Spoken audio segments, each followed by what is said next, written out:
Hey guys, as we wind down tonight, we gently journey, not into the glories of the Empire, nor into epic battles or stories of emperors crowned with laurels, but into a dimly lit room, where justice is measured by ropes, blades, and sometimes, a panicked monkey trapped in a sack. Welcome to the personnel department of ancient Rome. Not human resources, but human removal. This is where offenders are not given warnings or please reflect emails, but are handed a one-way ticket to the arena, a hungry lion, and a silent role in the play called death. Here, whether your crime is as small as stealing a loaf of bread or as grave as betraying the state, the punishment may involve gravity, animals, and plenty of applause. Think you can bend the rules? Sorry, Rome has no rule bending. Rome has rules that see you trying to bend them and promptly raise a hand to have you hung from a pole. Everything here is theatrical, even death itself. And if you think these punishments were reserved only for the lower classes, congratulations, you're wrong.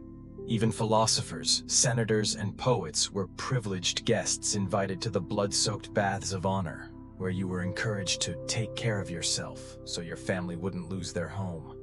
So, before you settle in, feel free to give the video a like and hit subscribe if you're truly enjoying the journey. Drop a comment and tell me where you're watching from and what time it is. It's always fun to know who else is lying in bed wondering if they'll be thrown off a cliff for a Latin grammar mistake. Now, soften the glow, set a gentle breeze in motion, and let's drift into tonight's tale together. Chapter 1. Vestal Virgins. Virginity doesn't kill anyone, but it can kill you. You wake up in a circular room. Cold stone walls, chilling to the bone. Light sneaks in through a tiny crack in the ceiling, like an uninvited guest carrying the suspicion of the gods themselves. No bed, no blanket, just a stone floor, and echoes from the past. As if history is slowly chewing itself over again, with cruel irony. You are a Vestal Virgin, a flame keeper, a guardian of chastity. A woman whom Rome believed had the power to pardon the condemned with a single glance. If you lost your virginity, they believed the entire city would explode. No joke. That was their explanation for earthquakes, failed harvests, and sour wine, all blamed on one girl daring to love. You were chosen before puberty, pulled away from your family, dressed in a white robe, and pledged that, for the next 30 years, you would not touch a man, or anything that might spark a scandal worthy of the gods. In return, you got front row seats to every festival, guarded by soldiers, exempt from taxes, and if you did well, you might marry when you retired, if you survived. But there was a small detail they never emphasized when you took the oath. If you loved someone, or if someone loved you, or if you accidentally let the sacred fire go out, you would be buried alive. Not metaphorically, not shunned by society, but literally. A deep hole dug, you lowered down, given a bit of bread, a water jug, an oil lamp, and a wish of good luck, then buried. That was Rome. The city of strict morals and lightning-fast tomb-building skills. They would not spill your blood, because virgin blood was considered an offense to the gods. Instead, they handed you over to the earth, like a very late, unwanted birthday present. You might think, what about the man? He would be beaten to death in public. Fair enough. Except you have to lie there for hours, days, in darkness. The oil lamp fading, with only one thought. I should have said no when he proposed with that terrible poem. Cornelia, a famous Vestal, was accused under Emperor Domitian. When charged, she shouted, "If I slept with anyone, it would have to be a god, because no mortal man could touch me." A powerful rebuttal, ineffective. She was buried. Domitian kept writing new laws about purity. You might wonder, why such extremity? For Romans, chastity wasn't just morality. It was the national stability system. Like Vesta's network cable. If it broke, everything collapsed. Rome would fall. The Tiber would flood. The bread would burn. Every fault traced back to the bed, or somewhere near the bed, of a Vestal who slipped up. If you ever thought your job was stressful, at least you didn't have to keep a sacred flame burning for 3 decades. Without accidentally burning something else. In a world where men fought wars, women married, and children ate figs while wondering why the sky was hot, you were a different kind of existence. A half-divine, half-human creature, dressed in white, barefoot, knowing that if you stumbled, Not figuratively, but literally, like spilling the oil lamp or looking the wrong way. You could become the headline of the springtime burial ceremony. When you walk through crowds, they bow their heads. Not out of affection, but fear that your gaze might burn down their house. People believed you could bring luck, or a curse, or both in a single glance. And if you survived 30 years, you were free. Could marry, could eat eggs, could yawn without losing your divine aura. But most Vestals didn't live long enough to retire, because Rome was unforgiving. And the gods had no feedback hotline. You are now lying in a dark tomb, the smell of damp earth. Silence thick like ancient tar.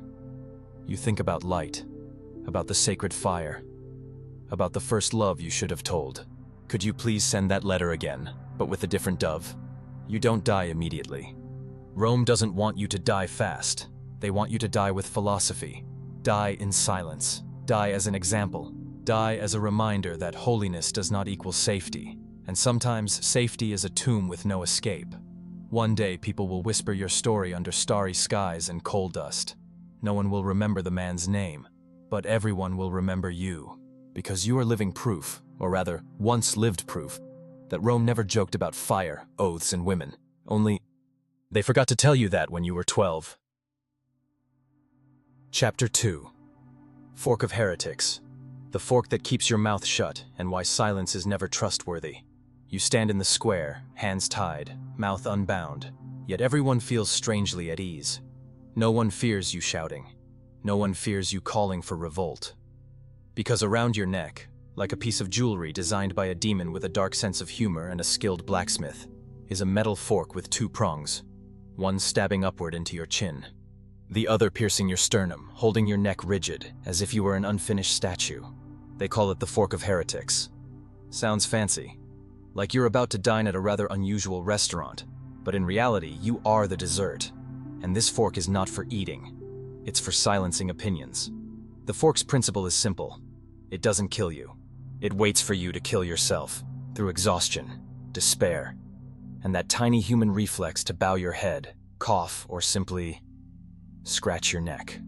You cannot speak, cannot nod, cannot lean down to pick up the last shred of dignity that slipped away from your belief. Because the moment you tilt your head, the metal pierces deeper, slowly, as if convincing you that your mouth is the source of all trouble in the universe. No blood, at least, not at first. And that's the terrifying part. You don't die. You just live within the exact margin of a tiny mistake. Move a millimeter wrong, pierce a life. It's yoga for sinners. Silent, tense, reluctantly spiritual. You might stand like this for hours, or days. Some have stood for 3 days straight. No sleep, no bowing, no complaints. Because if you complain, the fork reminds you, nobody cares. And the metal moves in like a harsh critique. Romans didn't invent this fork, but they were masters of applying it. They used it on heretics, witches, liars, and sometimes just on those too talkative. In Rome, talking too much didn't just lose you friends. It got you jewelry. The fork was handmade from iron, sometimes engraved with words. Tiny Latin words like ego peccavi, I have sinned, or verbum meum mors est, my word is death. A product label perfectly fitting if you think of yourself as a displayed object. You'd be bound to the fork, standing in the crowd or in a damp stone room, with a candle burning as small as your faith, and a guard yawning, waiting for you to slip, either with your words or your head. They don't torture you. They wait for you to torture yourself. Wait for you to converse with yourself, with the gods, with the wall ahead. Wait until you no longer fear death, but fear bowing your head. You might think, I can stand this. I'm strong. But you forget the human body isn't designed to stand motionless for tens of hours.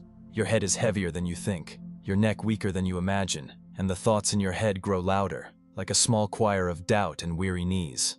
Sometimes the guard talks to you, not to interrogate, but to lure. Are you sure you're right? They ask. What do you think of the Supreme Being? They smile. And you, if you reflexively try to answer, get a light jab from the fork, as a reminder. All foolish things start with a sentence. When released, if still alive, you won't bow your head anymore. Not because of the metal, but because your pride has been replaced by caution. A heretic named Lucianus once survived.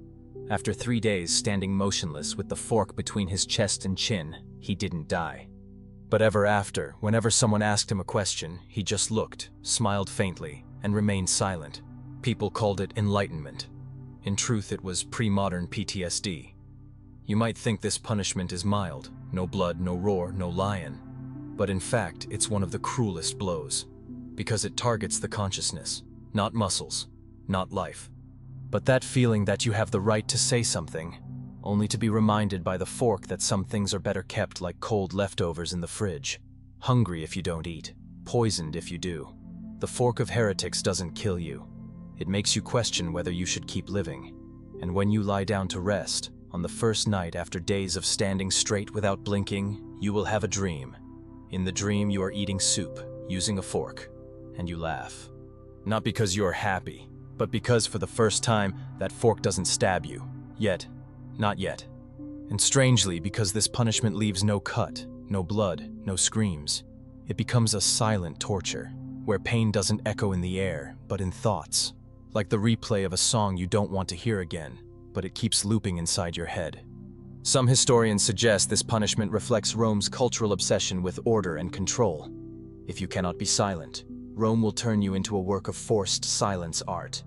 A piece that walks, trembles, but cannot bow. In reality, during heresy trials, the fork was sometimes not officially sentenced, but offered as an option. Instead of being burned, you just wear it. At first, it sounds like unexpected mercy, but then you realize dying in fire is much quicker than living in lingering pain, and the mocking looks of everyone around you for 72 hours. No one shouts acquittal, no one cries for you. They just quietly watch, hoping you won't say something that will get them forked next time. The fork of heretics doesn't make you a hero. It makes you a vivid lesson, a living sign bearing the warning. Anyone can speak wrongly, but not everyone survives it. You become a milestone for caution. Every glance at you carries a mix of sympathy and fear. And if you survive and are freed, you will walk with your neck higher than before. Not from pride, but from not daring to bow. You won't need your name engraved on a tombstone. Just someone asking, "Hey, who's that guy?" We'll get the answer. He once said one sentence, just one. Then they fall silent. Because that's enough. Rome won't ask again. And the fork does not forget. Chapter 3. Wooden donkey. The donkey that doesn't ride you, but you ride it. You step into the hot brick courtyard, your hands tied behind your back, surrounded by a group of Roman soldiers carrying wooden tools. Their faces serious, yet as if about to invite you to some sort of folk game. And right in the middle of the courtyard, under the sun pouring down like boiling oil, is a donkey, not a real horse, nor a fancy stone statue like those in the square, but a wooden block shaped like an A-frame, chest high for an adult, with a pointed head sharp as a criticism you cannot respond to. It's called the wooden donkey. The name sounds cute, like a children's toy or a garden decoration for slightly eccentric people. But no, this is a punishment, and you are about to become its saddle. Its operation is terrifyingly simple. You are lifted up and placed on the sharp peak of the wooden donkey's back, your legs dangling on both sides. No saddle. No padding, no advice on how to sit properly. Then they hang stones, sandbags, or anything heavy on your ankles. And then they step back and wait. At first you just feel uncomfortable, a bit tense, a bit unsteady, like you just sat on a bad idea your brain hasn't warned you about yet. But then tension becomes tearing. Unsteadiness becomes stabbing pain. And you realize your body, for some miraculous reason, is not designed to distribute weight on a wooden edge, stabbing right between the sensitive places. You think, I can endure a few minutes. Rome thinks, great, let's surprise you. Some sit there for hours. Some are ridden for half a day. And if you think you can adjust your sitting position to reduce the pain, let me inform you, no, you cannot. Every move you make drives the wood deeper into muscles, skin, and dignity. And the weight hanging from your feet is a gentle reminder that physics always wins in moral battles. Sometimes the Roman soldiers stand around, chat, toss dice, or point and chuckle lightly, as if you are a side character in a dark comedy they have watched too many times but still find funny. You, of course, are the punchline. And the strangest thing is, the wooden donkey doesn't kill you, it lets you live, but live as a pelvic lesson. You step down or are taken down, with your midsection torn, bruised, and your mind like an antique, broken and glued back together with fragile faith in humanity. Documents record that sometimes this punishment was used for deserters, sometimes for thieving slaves, sometimes for women who talk too much or have thick skin, meaning reasons varied, as long as you had a body and Rome was impatient. Some special versions of the wooden donkey even had nails hammered into the spine, small, sharp iron pieces scattered, as if someone thought, the pain isn't complicated enough. So you suffer not only from weight, but also from each prick tearing your skin, leaving marks like a map of your sins. On special occasions, festivals, mass executions, or the emperor's birthday, the donkey was repainted, sometimes decorated, and sometimes even had small bells attached at the bottom. No one knows why, maybe so they could hear the jingling when you writhe. Passers-by watch. Don't cry, don't intervene, just watch, because this is Rome. And here, justice doesn't need anonymity, it needs an audience. Every passerby looks at you and reminds themselves, I better keep quiet and not dodge the draft. Some who were ridden on the wooden donkey never walked normally again. They limped, couldn't sit long, and were very good at saying no to any offer involving anything wooden. This punishment had no clear limit. No one sentenced, ride for 2 hours 45 minutes. It lasted until the guards thought you were tired enough, or someone more important needed the spot. Sometimes you were taken down because it rained, sometimes because the executioner's arms were tired. You might think you will scream, but screaming changes nothing. It only draws more attention. And then, like every sentence in Rome, you are never truly forgiven. You are only temporarily spared. And at night, lying on old straw, afraid to stretch your legs with your pelvis whispering ancient curses, you will remember. Once, you thought the wooden donkey was a children's toy. Not anymore. In Rome, anything can become a tool for discipline. And this donkey, you know, it doesn't need to run. Because those who fall always find their way to it. And if you're thinking, has anyone ever escaped the wooden donkey? The answer is yes. Some did. They survived. They went home. And then they never sat down again. Not figuratively, literally. One survivor was recorded in an ancient letter. He said afterwards he had no feeling in his lower half. Not because of nerve damage, but because his brain had disconnected from that memory. As if his body said, this place no longer belongs to me. And some, after being ridden on the wooden donkey, began dreaming of creaking wood at night. They could not see wooden furniture without shrinking away. Wooden chairs became enemies. Dining tables became nightmares varnished with fear. Romans didn't record much about the feelings of the punished. They only recorded numbers, times, and executioners' names. But we can imagine, and should imagine, that in every pain, every rope tightening, every slight shake of the wooden block under unbalanced weight, there was a small message, sharp as nails and deep as bone. Here, you're not wrong because you're wrong. You're wrong because we say you are. And we have a donkey. So if you ever felt like you were sitting on thorns, congratulations. You're living a much milder version than what once happened in Rome, where wood is never innocent. Chapter 4. Silencing with Style. When silence is also a crime. You don't speak, not because you're afraid, not because you have nothing to say, simply because you know that in Rome, speaking gets you killed. But silence gets you killed too. And sometimes, dying in silence is staged with more aesthetic investment than a play at the Pompeii Theater. You're not arrested for protesting, not for shouting, not. But because you stood there during the Emperor's victory parade with a face lacking enthusiasm. You didn't cheer, didn't raise your hands, didn't clap as if every beat was a grand tribute. You just stood and looked and stayed silent. In most societies, silence is neutral, a way to avoid conflict, a survival choice. But in Rome, where every action is politicized, your silence is a declaration.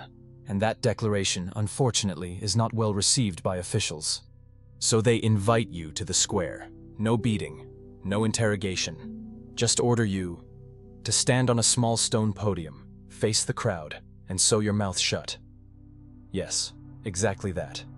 They sew your mouth shut, not with sterile white thread or dissolvable stitches. Rome hadn't invented those yet. They used thorny thread, hard, sharp, and capable of making every swallow a conversation with the afterlife. You are forbidden to make noise, forbidden to plead, forbidden to cry too loudly, for tears would soak the stitches, creating a kind of mold that modern doctors might call emotional pulpitus. Romans didn't just want you quiet, they wanted everyone to see you being forced quiet. Silence was no longer a state, but a performance art. You were a statue, but a statue still breathing, trembling, feeling pain, each breath tasting of iron. Of course, not everyone got their mouths sewn shut. There were other punishments for passive dissent. Some were forced to hold a stone in their mouth until their jaws ached like rusty hinges. Others had a piece of copper shoved inside, then gently heated, just enough to burn resistance without burning down the house. Some styles of silence were even invented for festivals.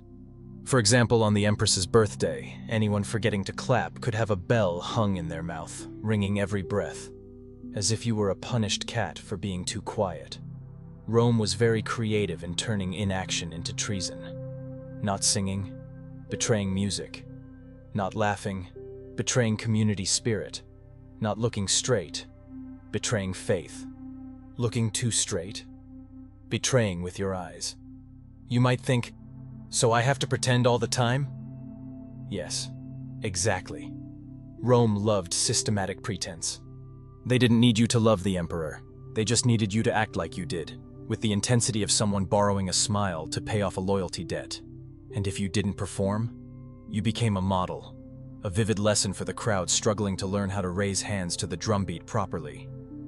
In some punishments, the silenced stood for hours in the square, with a wooden sign hanging on their chest reading, "Silentus est crimen," silence is a crime. Passers-by glanced, nodded lightly, and took the lesson. I'll clap louder next time, and smile, even if the stew is too salty. There's a story of a famous orator, whose name has been forgotten, who once wrote a speech praising the emperor but failed to deliver it on time. He was sentenced to speaking in his head and locked in a silent, dark room. Learning to respect silence by being forced to live in it sounds meditative, but no, not meditation, just emptiness. And when he was released, he never spoke again, not out of fear, but because silence had become his new mother tongue. And Rome was pleased, a model citizen, no complaints, no criticism, no articles written. So, in Rome, silence could save you from the sword, but it could also put you on display. So, if you're lying under warm blankets, listening to this story in the dark, thinking, I don't talk much either, know that, in another time, another era, that very silence could have made you the main focus of a celebration, with nothing but thorns, candles, and a silent choir. Because in Rome sometimes, you don't need to open your mouth to be punished. You just have to forget to nod. And the irony is, though punished for silence, you still don't get to choose your voice. Because here, voice isn't sound, but submission with volume. You don't speak? Fine, as long as you bow at the right angle, nod at the right moment, and smile just enough to show teeth without seeming sarcastic. Romans didn't hate silence, they just feared meaningful silence. And that's the scariest thing, when silence is no longer avoidance, but a deliberate reaction, a refusal to join the social play right before an armed audience. You don't need to shout to be heard. You just need to fail to clap at the right moment, fail to laugh when others laugh, fail to mimic the crowd's rhythm. Rome will notice. And Rome dislikes anyone walking against the stage, especially when you're not going anywhere, just standing still. So, next time you enter a room and no one talks to you, be thankful. In another world, another era, that silence could have made you a monument of flesh, blood, and stitching needles. Beautiful, still, and very, very obedient. Chapter 5. Poena Colle. The specialty of being sewn into a sack with a monkey. You kill your father. Not in the way of, I yelled too loud at dinner, or, I refuse to follow the family farming trade. But truly kill. Blood. Weapon. A body. No denial. No blaming the neighbor. And if you lived anywhere else, in any other time, you'd be tried. Lawyers, defense, files, a waiting room with a water cooler. But this is Rome, and Rome loves its pets, especially in punishment. The punishment is called poetic, roughly quick package shipped downriver. The thing you get wrapped up in is yourself, and the shipped downriver part is the easy part. The more memorable part are the little friends traveling with you in the sack. First, a dog. Breed unknown, but usually one with teeth, claws, and a history of unforgiving disloyalty. Then a monkey, unclear if it had breakfast, but certainly stressed from its job. Next, a rooster, because its damned crowing will be the last sound you hear before water floods your ears. And lastly, for romance's sake, a snake. All stuffed into a leather sack, hand-stitched closed, no instructions included. You are tied, shoved inside, covered by fur, scales, cries, claws, and a very specific suspicion. You just entered a special edition of reincarnation, tailor-made for traitors. Romans didn't think of this as punishment. They called it moral correction via a miniature ecological model, a microbiological system that can scream, bite, and especially panic. The dog symbolizes the loyalty you broke.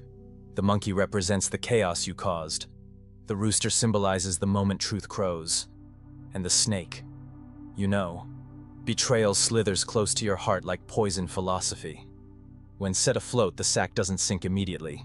It floats, bobbing, bumping into rocks, slightly shaking, then begins to produce sounds. A horrifying symphony of barking dogs, screaming monkeys, crowing roosters, hissing snakes, and a Roman regretting every decision in life except being born. No one knows what happens inside. They don't need to. Just imagining it is enough to keep children obedient for generations. No live stream, no broadcast. Just seeing the sack and hearing that noise is enough to boost communal morality by 27% in a week. Of course, you might argue, did they really do this? Yes, they did.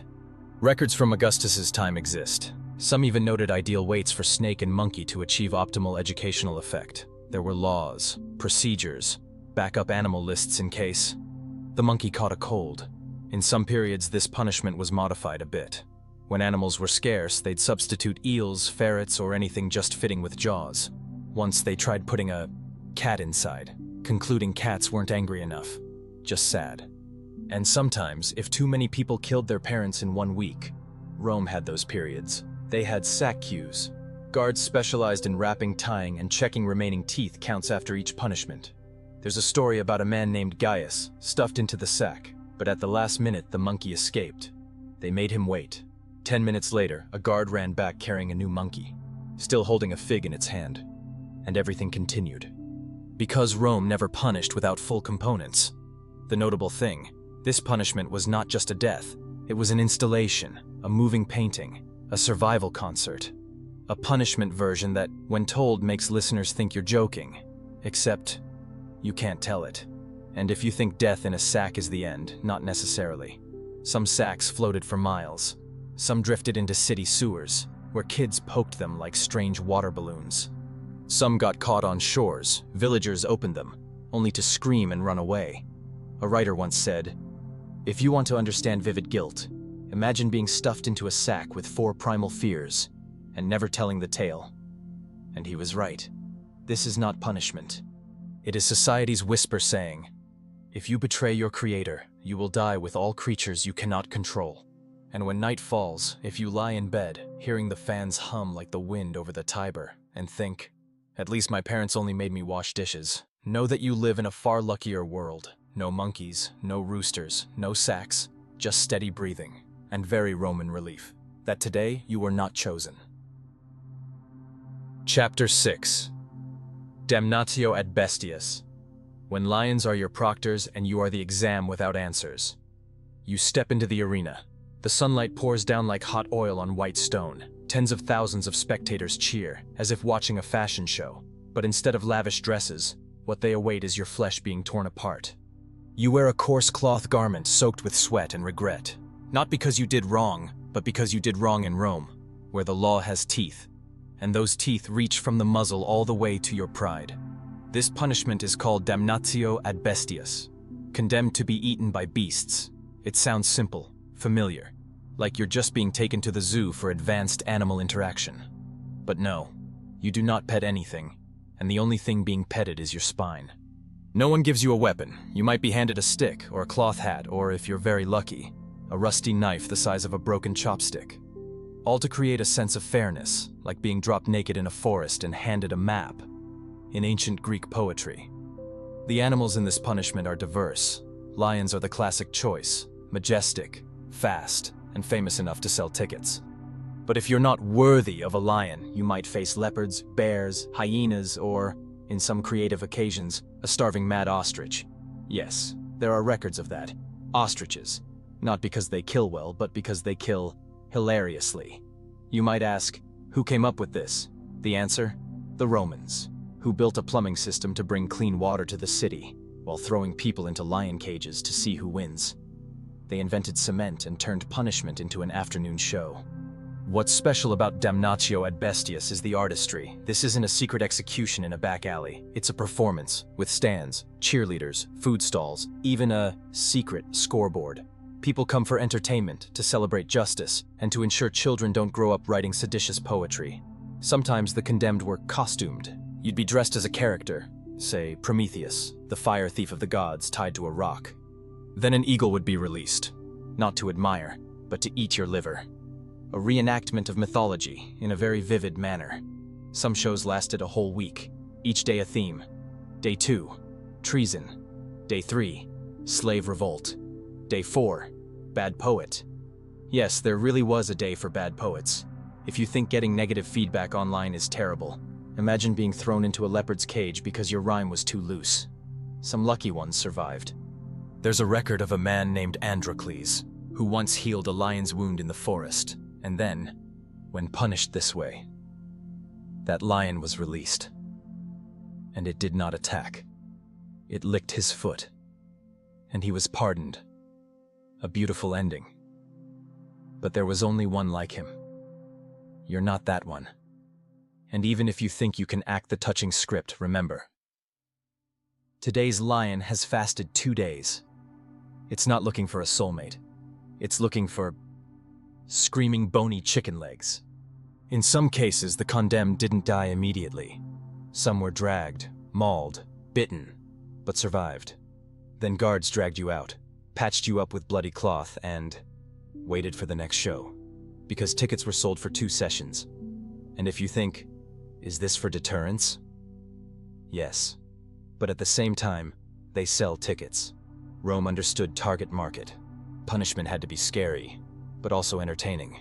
You were criminal, actor, and snack all in one. Romans loved control. And nothing demonstrates power more than forcing a human to face a beast, then letting the crowd cheer when the human fails. When thrown into the beast's cage, no one calls your name. No indictment read, no record.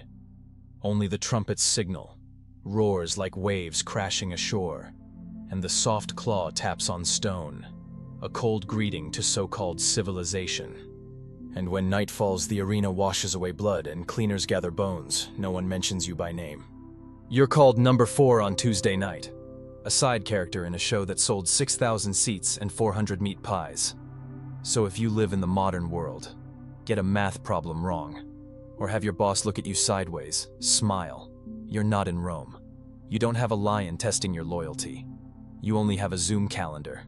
And a cat.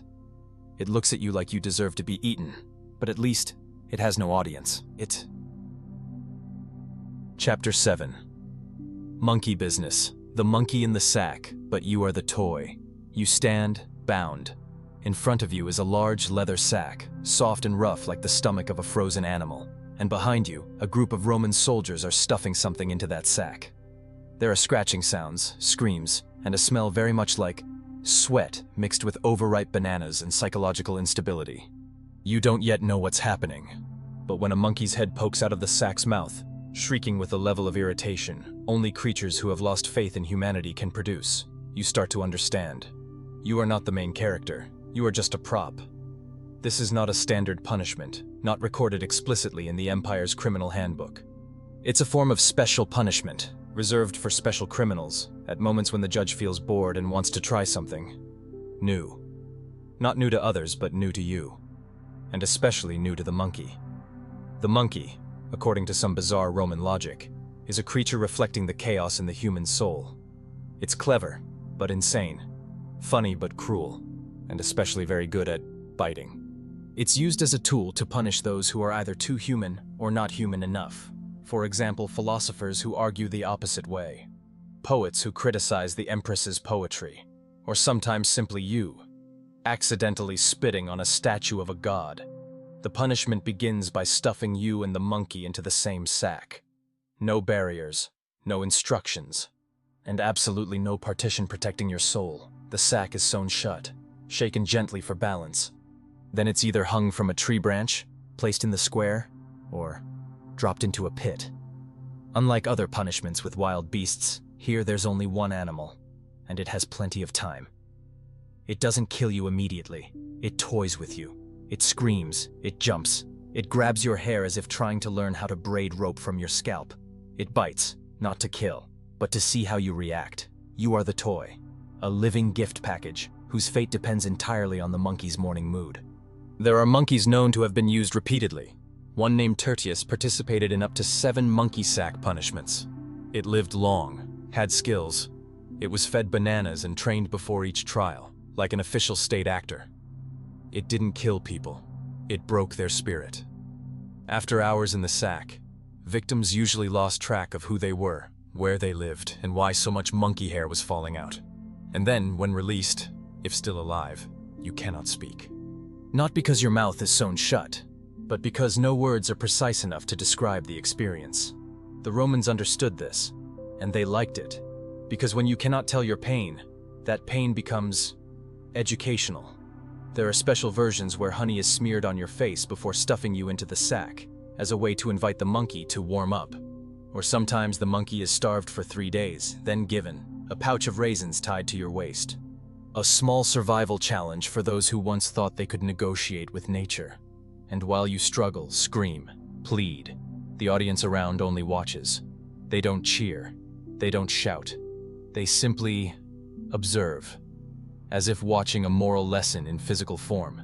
They don't remember your name, but they remember the image of you crawling in the sack, hair standing on end, hands trembling, and your eyes. The eyes that for the first time realized you're not quite at the top of the food chain. Rome doesn't want you dead. They want you grateful for still being alive. But alive with a memory no doctor can touch. Survivors often can no longer sleep, cannot tolerate loud noises, and especially, cannot enter a market selling bananas without fainting. Some priests even believe the monkey sack punishment cleanses the soul. That the monkey, in its frenzy, removes the last arrogance remaining in a person on behalf of the gods. A beautiful justification. But not helpful when monkey claws are digging in your ear as if searching for gold. You might ask, isn't there a more humane punishment?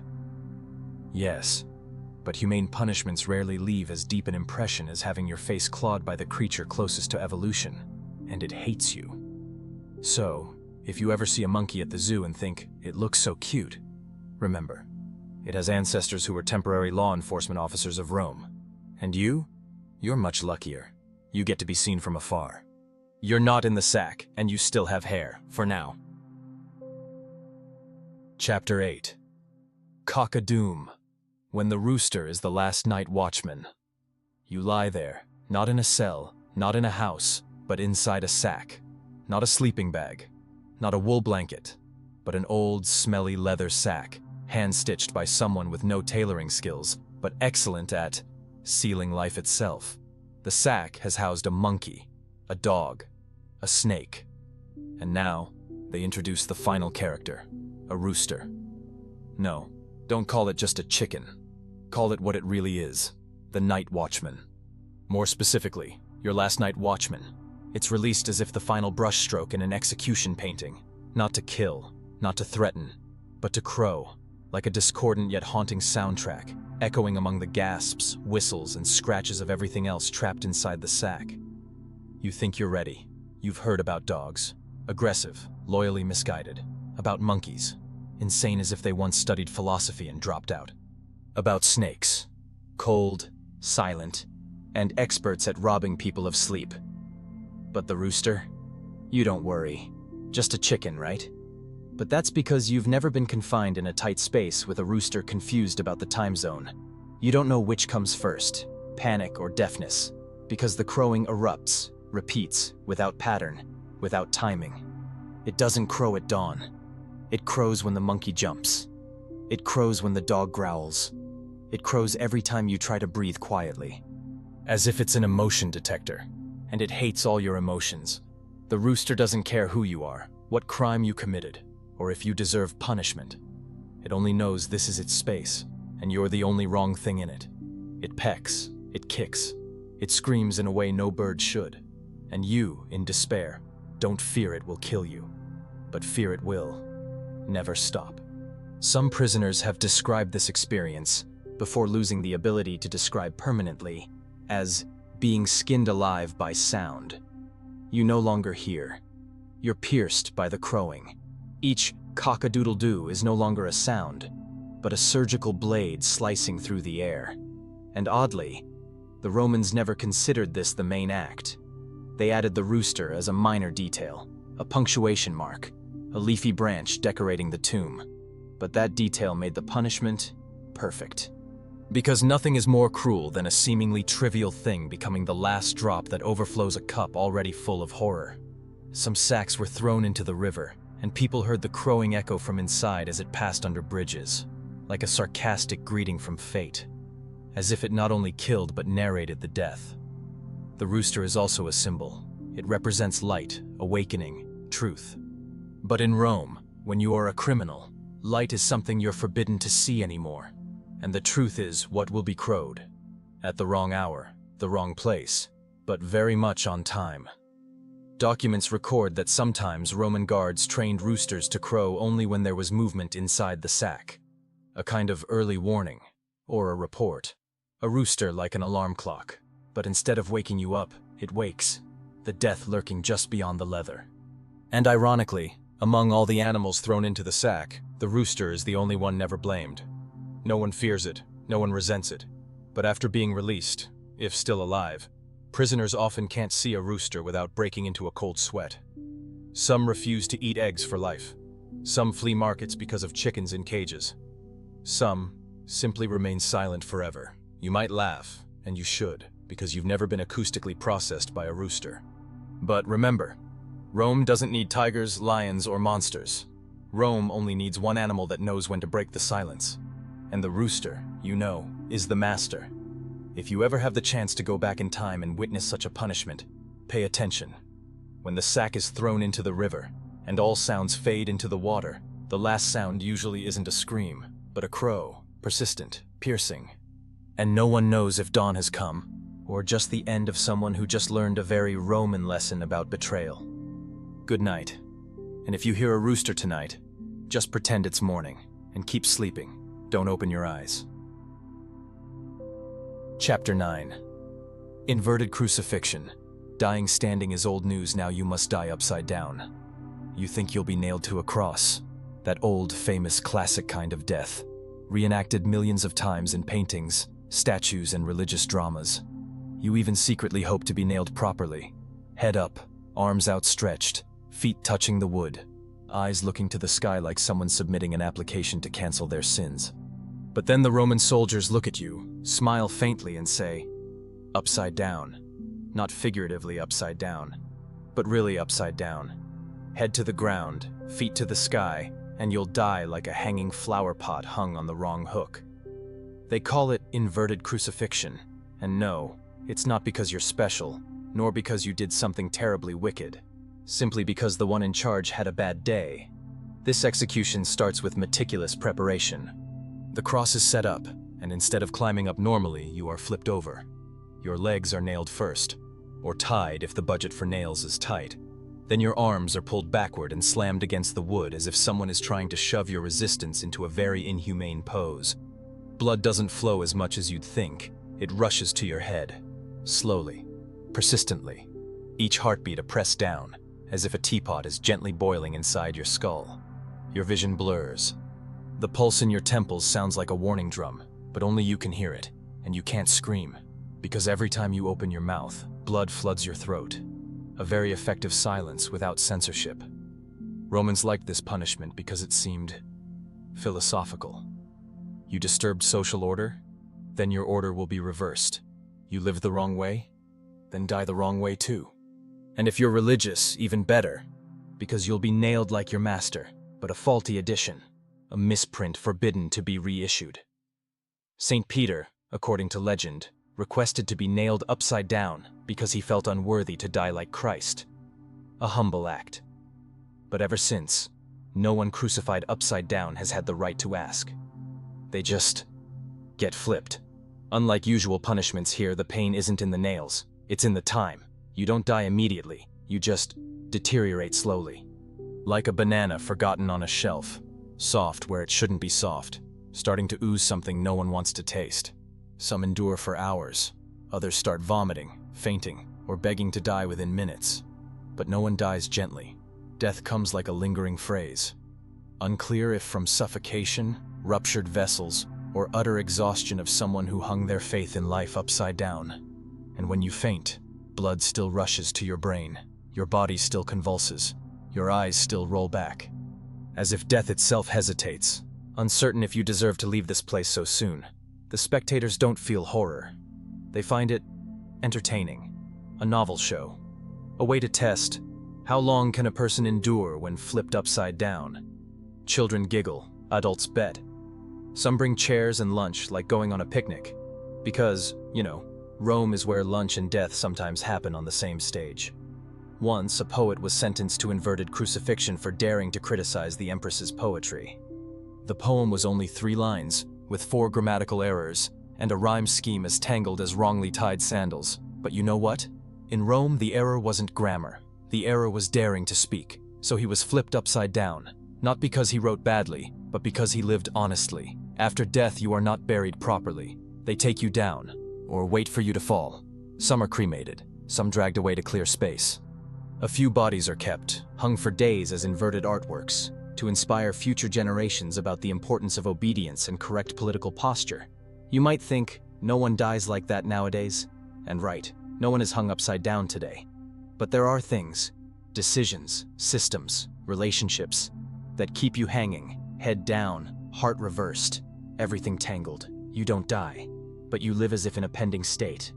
And if tonight you lie in bed, knees on soft pillows, legs curled like a lazy cat dreaming a deadline-free dream, know that once people needed no reason to flip you upside down and nail you there. Just being out of time, out of place, or not bowing enough was enough. Dying standing up? That's old-fashioned. Dying upside down is the declaration. And that declaration, sadly, never has a quote. Never. Only the image of someone hanging upside down, in pale golden sunlight, and the slow, steady applause, very Roman. Chapter 10. Tied to the stake. Humans planted like trees. Watered with humiliation. You are led down a dusty road, hands tied, barefoot, and your dignity slipping away like a belt worn on the wrong size. The crowd doesn't shove or shout, they just stand and watch, watching as if picking vegetables at the market, seeing what new specialty punishment smells like today. Then you stop before a wooden stake about chest high, driven into the ground as if someone is preparing to plant you. The Romans called this punishment tied to the stake, not because they lacked creativity, but because they knew nothing was more humiliating than being tied to an inanimate object and standing there waiting for the earth to swallow you. This punishment has no frills, no lions, no initial blood. Just you, the stake, and time. Like playing hide-and-seek with death, but standing right in the open, forbidden to move, marked with a sign saying, "Here." The first thing they do is tie your hands behind the stake, tight, secure, so every breath makes the rope scrape your skin like a thin blade. Sometimes they tie your feet too. Sometimes they don't need to, because you're too tired to stand, and the more tired you get, the more you lean on the stake, which offers no comfort. It says nothing. It just holds you upright as if you were a plant that needs to stand in line with justice. No one hits you. No one beheads you. You're left there, under the sky, in the sun, in the wind. So people passing by can admire repentance in muscles. They look at you like an unfinished artwork, being sculpted by time, UV rays, and slow-burning shame. You start sweating, but you're not allowed to wipe it. You begin to tremble, but you're not allowed to sit. And when your legs ache to the point of breaking, you realize breaking is not an option, but the only reward you can give yourself. Some endure hours, some faint after 45 minutes, some stand all day. Not because they're strong, but because they're too weak to fall. A strange pose between life and death, as if you're a physical lesson for Roman students in the class, Law and the Definition of Standing in the Right Place. Sometimes this punishment is upgraded with accessories, metal collars, spiked helmets, or simply a sign hanging from your chest saying, "I was wrong." Some officials are more creative, smearing honey on you to attract bees, or placing you near a fire ant nest as a way to say, "We don't hit you, nature will do it." Documents record a man tied to the square for 3 days for stealing bread. No food, no water. By the 3rd day, he couldn't stand anymore. They untied him, and he still stood. His body had forgotten how to sit. Pride replaced by a skeleton that knows obedience. The crowd is never lacking.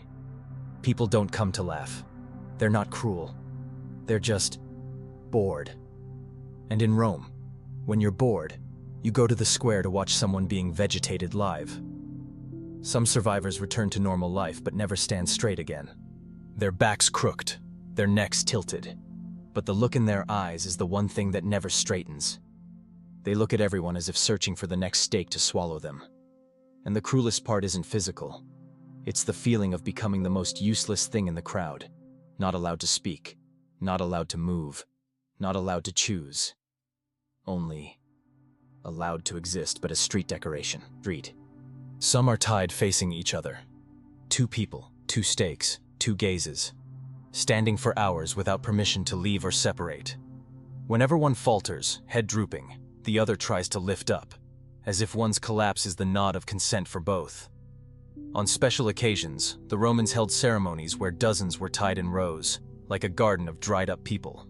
And the crowd would pass by saying things like, "See, that's why I didn't do what you planned."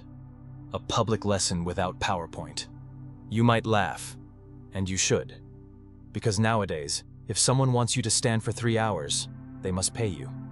Have a contract. Provide a seat and bottled water. But once, just one careless word, one glance at the wrong moment, and you could be treated like a misplaced tree needing to be tied up. And once treated like a tree, a person quickly learns. Standing still isn't enough. Standing with the wrong mindset is the problem. So if you're sitting in the shade now, back against a chair, knees slightly bent, eyes half closed, thank life. No one's tying you to a stake. No one's forcing you to be a botanical human rights exhibit. You get to sit, to lean, to breathe your own way. As for those once planted like living lampposts, they don't fall because they're not allowed. They just silently grow roots in the soil of justice. Chapter 11. Death by irony. Punished for being too clever. You just made a joke.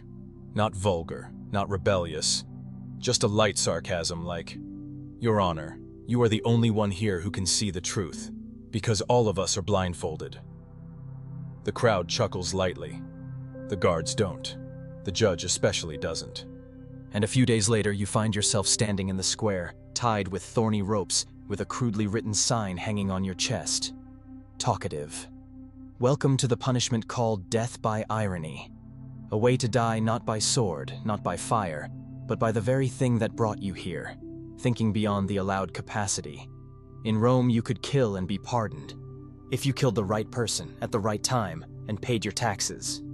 But if you criticize the wrong person with just one sentence, you commit a crime not written in the law books, but deeply engraved in society's heart. The crime of making others feel stupid. And Romans, like every prideful civilization, hated feeling made to look foolish. This punishment is not fixed. No standard form. No submission forms. It changes according to the victim's personality. And unfortunately, the victim here is not you. It's the wounded ego of the one in power. You're just the perpetrator of a small jerk in the empire's pride. Some are forced to sit on thrones made of horse dung, wear red cloaks, and issue absurd decrees like, from now on, every fish must be taught philosophy. Some are forced to kiss the feet of god statues, explaining each time why those feet are more respectable than their wives. And some, really, are tied up upside down, dipped in gold paint and hung like gods' statues, to be worshipped for 3 days, then stoned to death on the 4th, because the god didn't grant rain. You don't die because of your sins. You die because someone thinks you know too much about the emptiness inside the rituals. And you spoke out. In a society where submission is a symbol, saying aloud what everyone knows but no one dares to mention is a crime more destructive than any fire. One man was prosecuted for writing a satirical poem about tax policies. He was forced to read that poem every morning, in front of the whole city, for 30 days, while being hung upside down and having honey smeared on his face by a child. On day 27, he lost his voice. On day 28, people beat drums instead of his voice.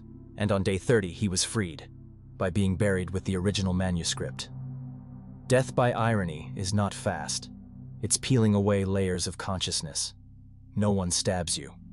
They just cast you as the lead in a comedy you neither wrote nor directed, but can never escape. The crowd, they laugh. But not because they're cruel. They laugh because if they don't, they'll be dragged into a minor role. And you, by making them think otherwise, became a threat to the mental order of an entire society. Romans don't hate the smart. They hate those who show they're smarter than the system. And if you don't know when to stay silent, Rome will teach you, by making you a permanent laughingstock, so nobody wants to be like you.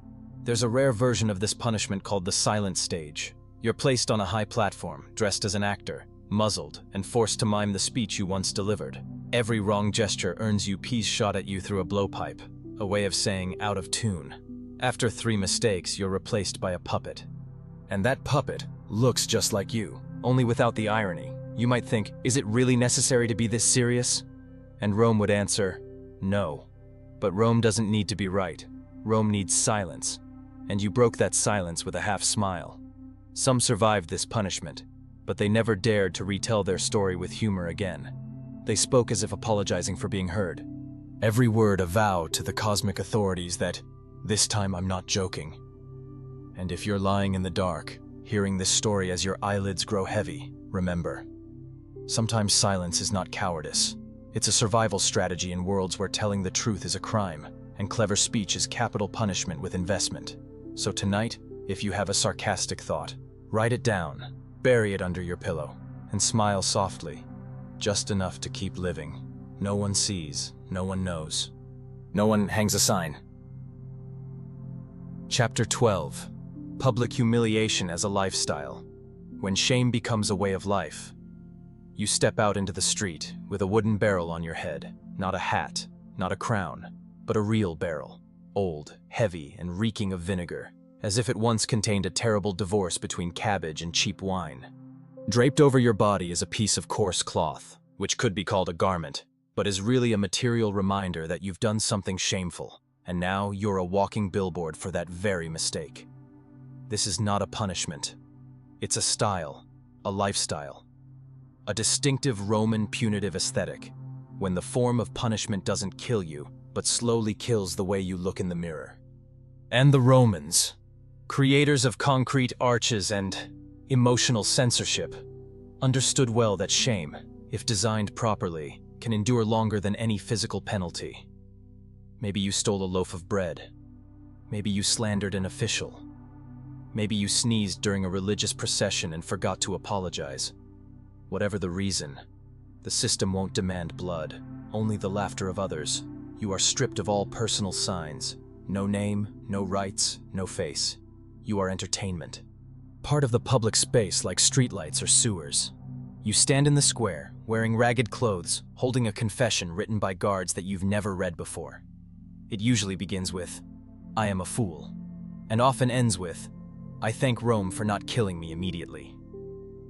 They call it humiliation, but in the Roman context, it's community education. Passers-by can laugh, point, or throw a soft grape at you as a gesture of pity, or as a gravity test. Children are brought to learn. Adults are invited to remember, and you are asked not to raise your head too high, to avoid being mistaken for having any pride left.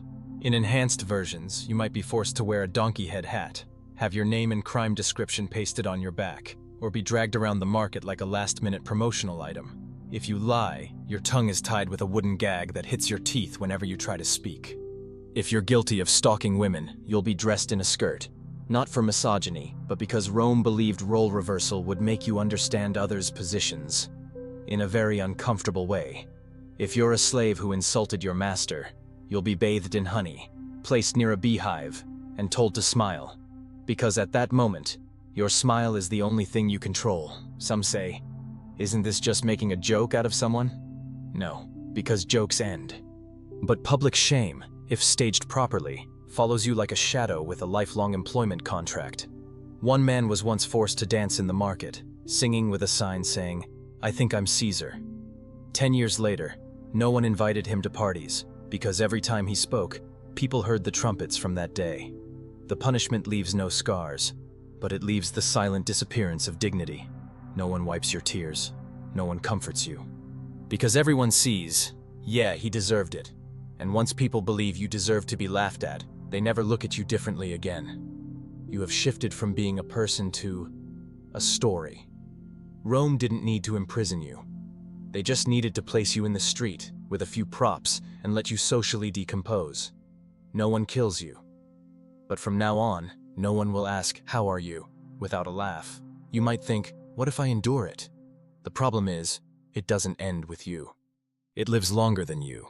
It lives in others' memories, in the way they say your name with a humiliating nickname, in the wary glances when you come to the market, in the gatekeeper's frown, even when you just ask for directions.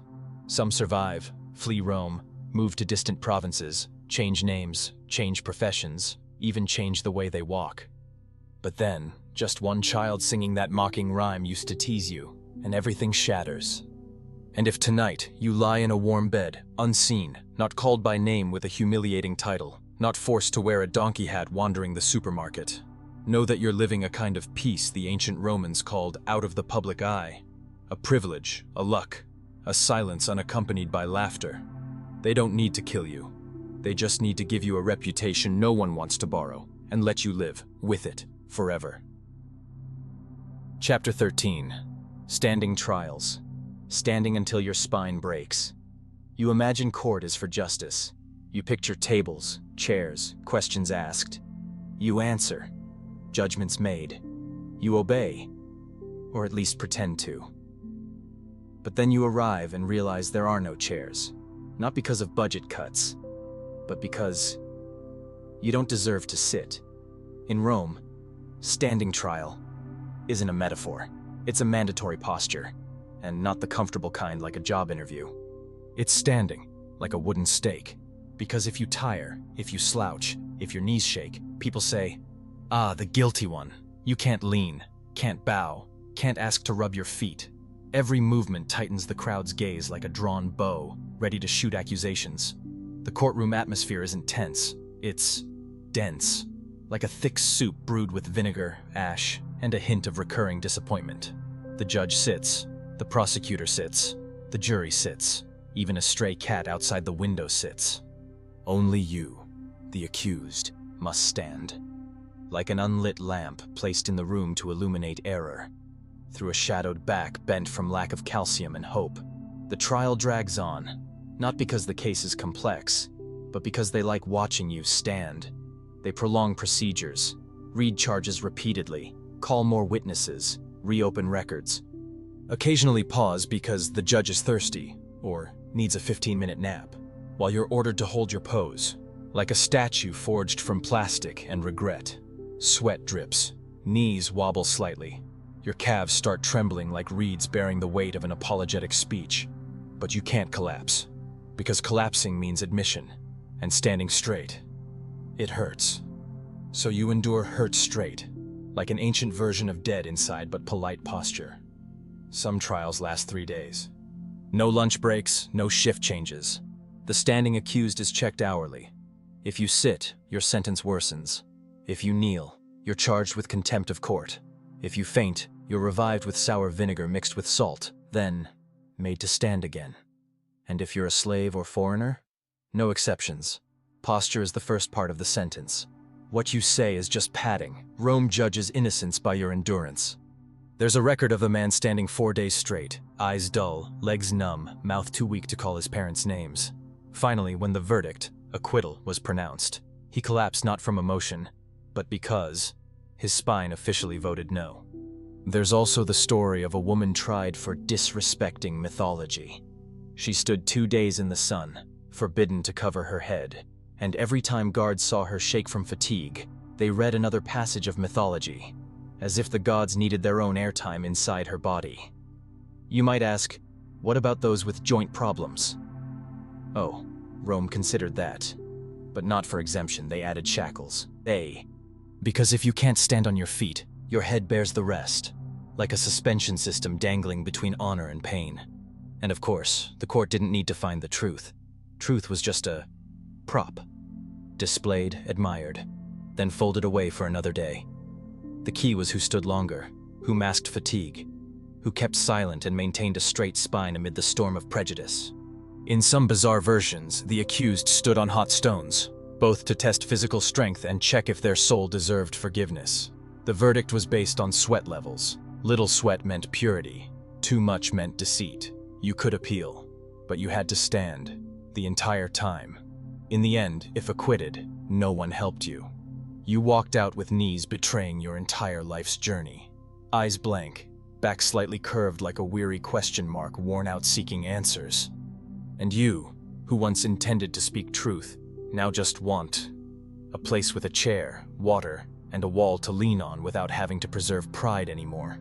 So if tonight you listen to this story sitting comfortably, legs crossed on pillows, head resting on the bed frame, know that you live in a civilization that allows you to bow your back without fearing the label guilty.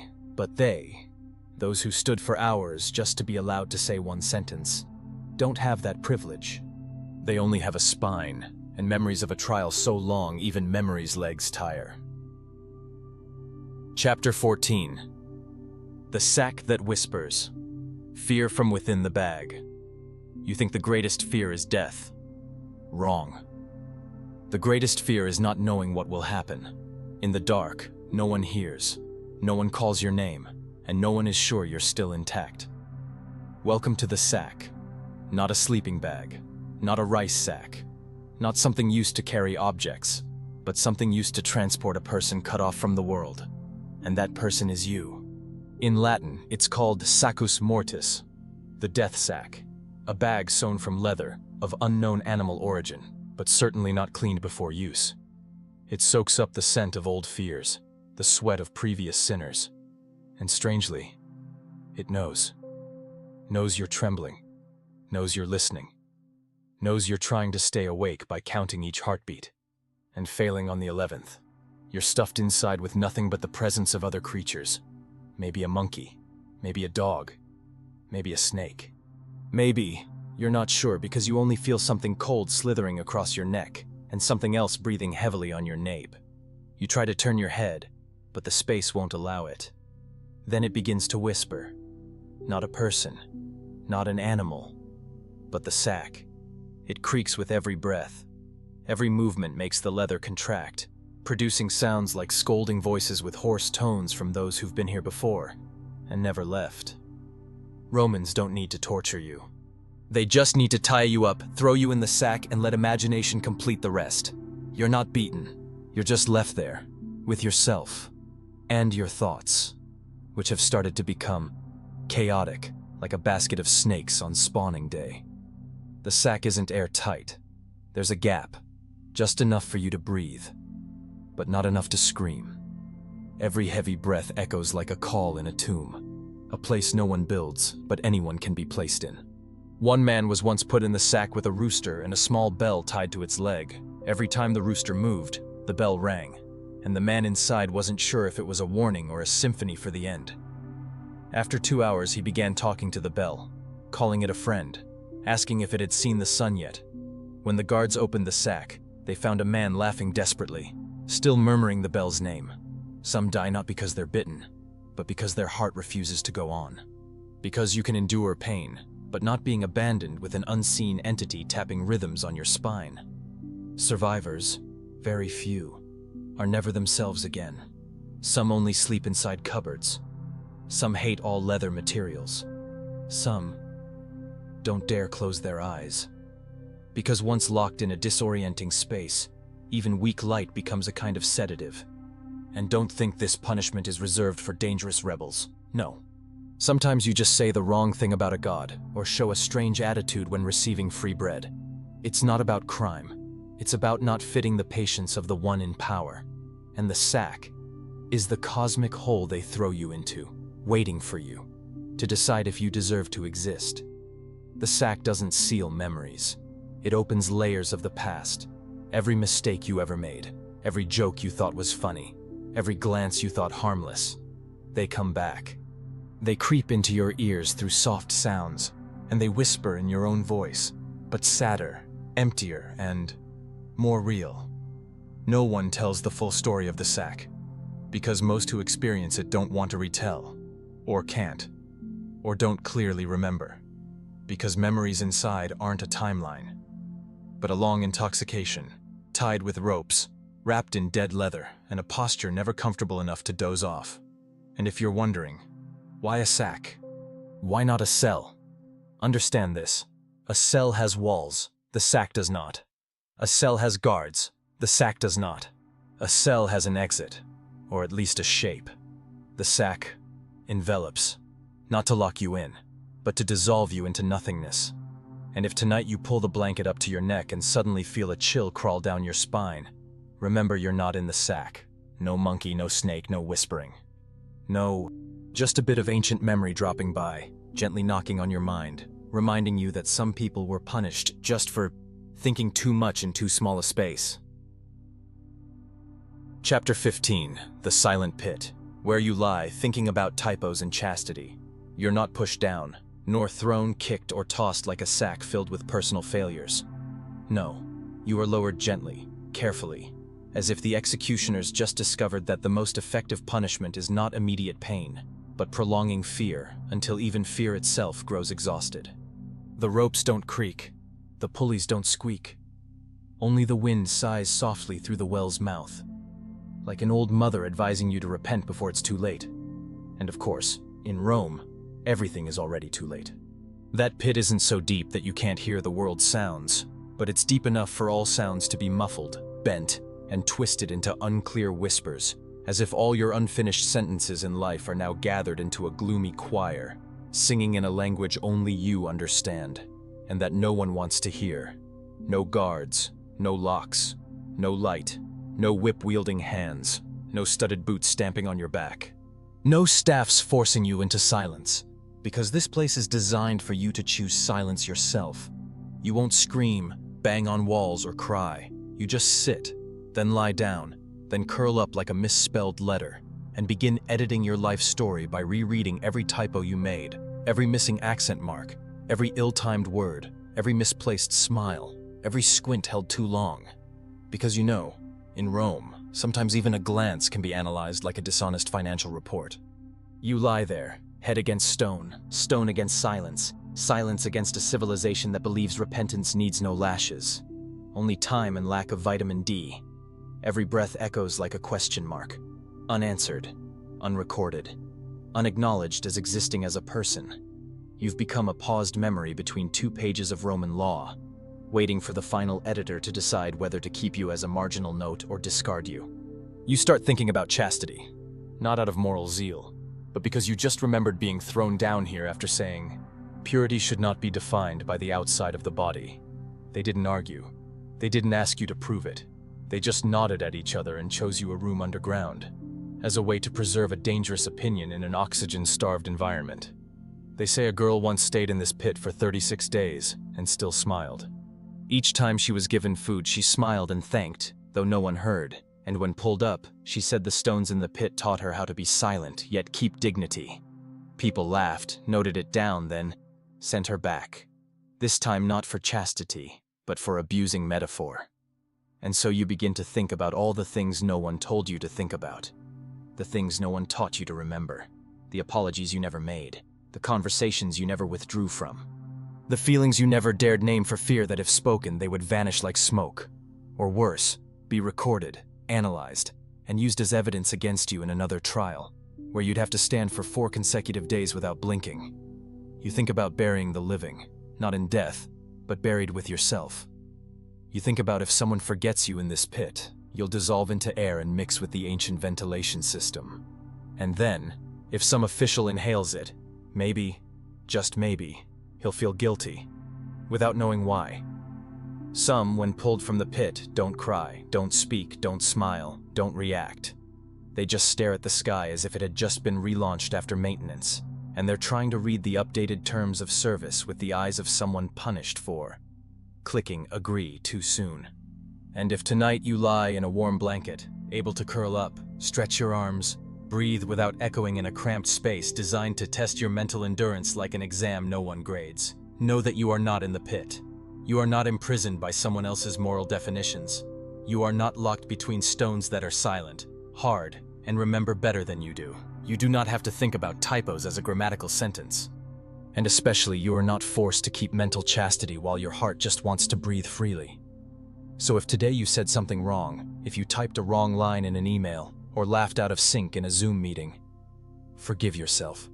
Lie down. Not in a pit, but in your bed. And remember, silence is not punishment, unless you live in Rome and happen to speak the truth. Chapter 16. Donkey Sequel. The Added Mirror and Bells. You thought the wooden donkey was the end. You thought that scene, being placed on a sharp beam, legs dangling, your body weight concentrated on a point as sharp as the peak of an unwanted career, was the limit of Roman creativity. But no, that was just the trial version, the demo, the 1.0 lacking features. Because then they realized pain alone isn't enough. There must be shame, loss of control, a reflection of yourself in every fractured moment.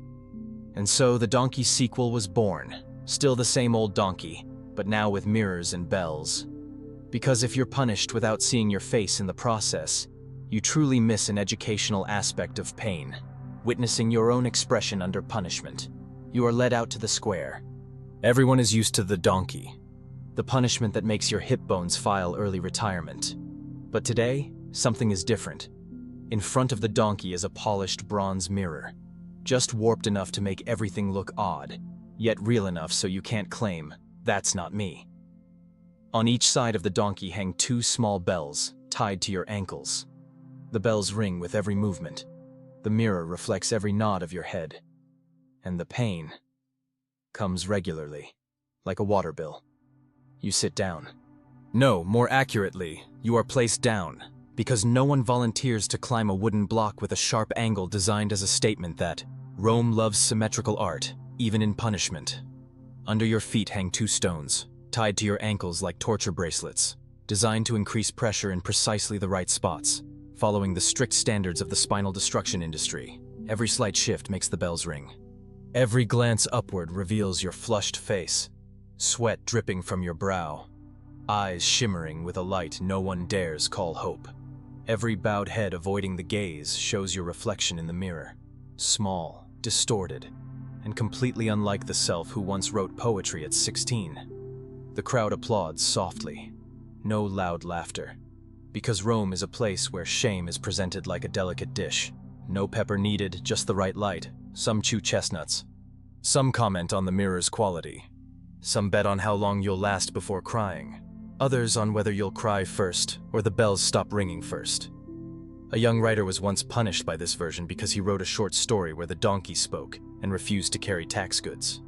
That day, he was placed on a real donkey, hung before a mirror, and every time the mirror reflected his rebellious gaze, the guards rang the bells loudly, as if to announce, "Ladies and gentlemen, intelligence has been successfully censored." Some are forced to stand before the donkey without sitting, but must stare into the mirror, hear the bells, and loudly read confessions written by others. Each mistake in reading triggers bell ringing. Each pause invites a hand on your shoulder, not pressing, just reminding you the donkey waits. A subtle way to torture without actually torturing. The mirror does not reflect truth, it reflects emotion. And the bell doesn't warn, it records mood. Every shiver of pain, every numb foot stomp, every slight twist to reduce pressure on a sore spot, all echo with the clinking sound of metal. Bright, cold, repetitive, like the quiet laughter of a god running this game just to see how long you can keep your back straight. Some faint, some scream, some stay silent, but all see themselves more clearly than ever. And that, to Rome, is the ultimate goal. Not that you must hurt, but that you must witness yourself becoming your most broken version. Technically, this is a bloodless punishment, but no one talks about the tears, no one talks about the subtle trembling like a small tsunami in the palm, and certainly no one warns that the bell's sound, combined with your image in the mirror, will stay in your head longer than any pain you've ever felt. Some, when released, cannot sit normally anymore. Not due to bodily injury, but because their mind won't allow them to believe any posture in life is innocent. They start leaning when standing, avoiding mirrors when washing, and never wearing anything that rattles again. You might think, it's just childish fun. But Rome doesn't play children's games. Rome designed shame as a rite of passage. No one reaches adulthood without once seeing themselves suspended between endurance and reflection in public shame. And if tonight you sleep with wind chimes outside your window and a small mirror hanging on the wall, please close your eyes. Don't look. Don't listen. Don't let yourself think about the past, because the bell may ring any time, and the mirror never forgets. You are no longer in Rome. No one forces you onto a donkey. No one demands you bow before them. No one. But the bell still rings softly, like a memory of being illuminated in the moment, when you were no longer you. Chapter 17. Forced suicide. Voluntary death isn't always voluntary. You wake up on a fairly peaceful morning. Birds are singing. The breeze is gentle. Breakfast might be a bit cold, but it's still bread. And bread is better than bricks. You're getting dressed, planning to head to the market, or to check if the little bronze statue you cast yesterday has been peed on by the neighbor's cat, when there's a knock at the door. Not rushed, not urgent. Just 3 polite knocks, firm, certain, and announcing that this is not a matter you have the option to opt out of. Outside stand 2 soldiers. Not many. One holds a letter, the other holds a knife. Both smile lightly. A smile neither happy nor sad, but simply the smile of a smoothly running system. The letter states you have been accused, with no trial, no debate, and because you are a Roman citizen of honor, you have the right to choose how to end yourself. No one is forcing you. They are just here to observe, and make sure you don't get too creative. Instructions include: bathe clean, wear a long white robe, optionally drink a glass of wine, shave if you are clear-headed enough, then sit in a tub or lie in bed, and cut your wrists, throat, or take poison if you're lucky to have a medically trained friend. If not, a knife is provided. Good steel, sharp, and reusable if you don't succeed on the first try. This is suicide, but on a schedule. There are watchers outside. Reports to complete, and if you delay, they will help. You are allowed to write a suicide note. A short paragraph everyone knows you don't mean sincerely. You can say you voluntarily leave the world to preserve dignity, but everyone understands. If you don't, your family will be confiscated, you will be publicly executed, and the only thing left will be the crowd's whispers about your face as you are dragged away. Suicide, in this context, is a privilege. A badge of honor, reserved only for those with rank, power, or enough talent to annoy the emperor. You aren't killed like a criminal. You are allowed to choose your exit. A choice with ropes, blades, and record keepers making legal archives. You sit in your room, watching the light filter through the curtain. Everything is quiet. So quiet you can hear drops of water falling from a ceramic jar, each drop counting down, and you start thinking you're dying like a bureaucratic procedure. No one pats your shoulder. No one cries. No one says you will be remembered. Only the cold respect of a system that has processed hundreds through this method without ever missing a beat. Some choose to soak in warm water, slit their wrists, and lie waiting like dissolving into a controlled dream. Some talk to their cat one last time. Some smile softly and say, "I think I'll get a do-over somewhere else." But most just sit there, with the knife on the table and the pain yet to come. You don't die because you were forced to. You die because not dying would be worse. A famous philosopher once said, "Dying on your own terms is still better than having your head shaved and being dragged through the market." And that's the choice Rome gives you. You may keep your hair, but not the rest. There are suicides everyone knows weren't voluntary. Like the historian who wrote a manuscript about the emperor's madness, then accidentally fell into boiling water the next day. Or the artist who painted Caesar without emphasizing his chin, then was invited home to contemplate life with an olive oil-sharpened knife in silence. You might think this is for the elite, but no. Rome, like all regimes that fear losing face, wants everyone to know that when the time comes, anyone can be politely asked to disappear. And strangely, this death makes the least noise. No one calls you ugly. No one erects a ruined statue of you. You become a person who left with proper ceremony, like a guest leaving a party just as the music stops, even if you were the one who turned it off. And in your last moment, you'll wonder, is this death or a contract you didn't dare refuse? And maybe, in the instant the blade cuts skin, you realize, death doesn't hurt as much as having to play the role of someone choosing death. If tonight you lie awake, hearing the fans spin, watching a faint crack on the ceiling as if the universe is suggesting life has its own pathways, then remember, no one leaves a knife on the table and says, it's up to you. You don't choose between honor and existence. No one forces you to take a warm bath before leaving like a disguised spa ritual. You live, not perfectly, not heroically, but without being forced to play the lead in a neatly staged tragedy. And that, in a world that once loved cruelty wrapped in ceremony, is a quiet victory worth preserving. Chapter 18. Decimation. Killing one to teach nine. You stand in the line. Not the tallest, not the shortest, not the strongest, not the weakest. You don't stand out, don't show attitude, don't do anything wrong except being in the wrong place at the wrong time. You belong to a unit, 10 men in a row, and yesterday, some of them fled the battlefield. Not you, but you're not unrelated either. You're not. And then this morning, the commander comes with the look of someone about to read lottery winners, except the prize is death, without any personal reason attached. Decimation is declared. An ancient punishment, beautiful mathematically, neat organizationally, and terrifying in a way that makes all other punishments look like children learning to spell responsibility. The law is simple. Divide the unit into groups of 10, draw lots. One person in each group of 10 will be killed by the other 9. No appeals, no ethics committee, no waiting time. Only fate wrapped in randomness, enforced by the hands of your comrades. You glance left, glance right. Someone is trembling. Someone is whispering prayers. Someone is trying to recall whom they've ever polished shoes for, shared bread with, or lent clothes to, as if past kindness could turn into armor against probability. And then the stones come out, a small bag, 10 stones. 9 white, 1 black. You don't know which is yours. You just know your hand is stretched out, cold, clammy, trembling as if holding a resignation letter for death. You pull out, white. You don't die, but you don't breathe easy, because now you must kill. The one who draws the black stone doesn't cry, doesn't scream. They just look at the ground, then up, then around, as if searching for a reason to feel respected in their final moments. You and 8 others are handed batons, wooden clubs, or fists, depending on the formality of the execution.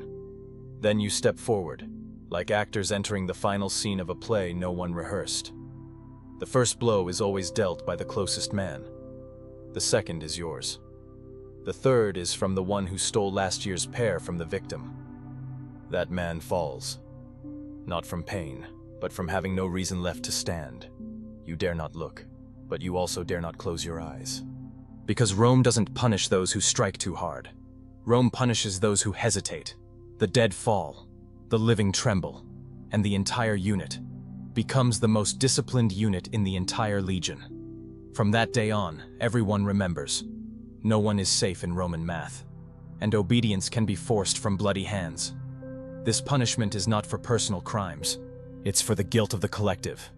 But it doesn't strike the group. It strikes one person so the group sees every lash with their own eyes. Rome believes that to keep people in line, one must bend one person, and preferably break them in public, in front of 9 complicit witnesses. You die not for wrongdoing. You die because others weren't righteous enough. Some units after decimation never speak, never laugh, never slow down half a step.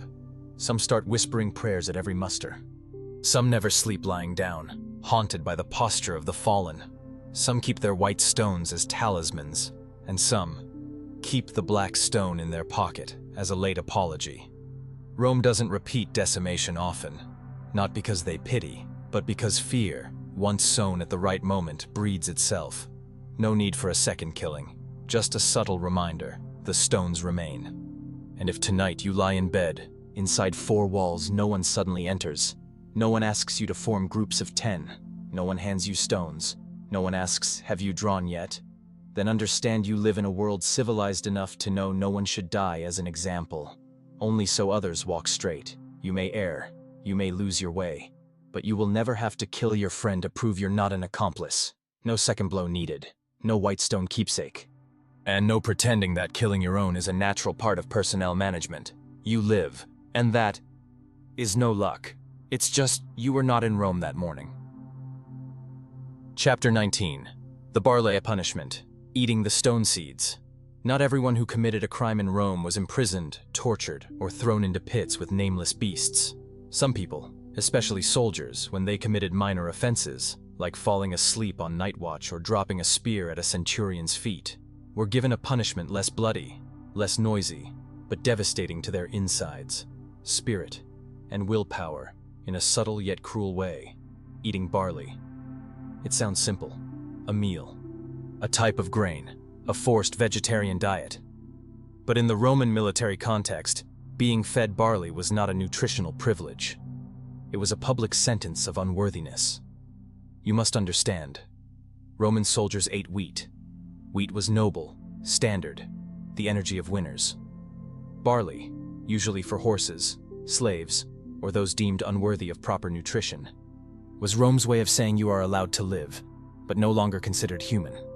The punishment began with a slip of paper, or a brief statement from the commander, indicating you would eat barley for 3 days, 5 days, or depending on how controlled stupid your offense was.